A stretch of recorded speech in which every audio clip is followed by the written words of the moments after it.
Welcome you all to this blessed gathering, and especially to our honored guest, the Honorable Chief Minister of Meghalaya, Shri Conrad K. Sangma, who has come all the way from Shillong to join us in this meeting.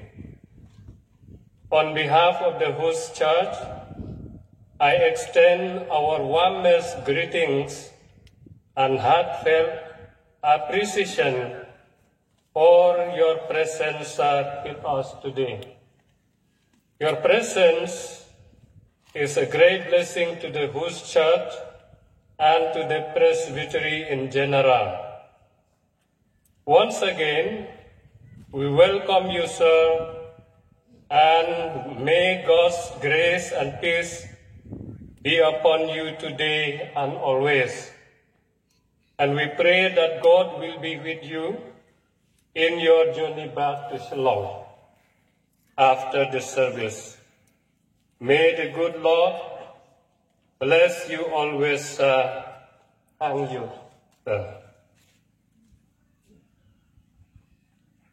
Ngidon ke jimpentip na kaliang nakabalang. Deng martel o ba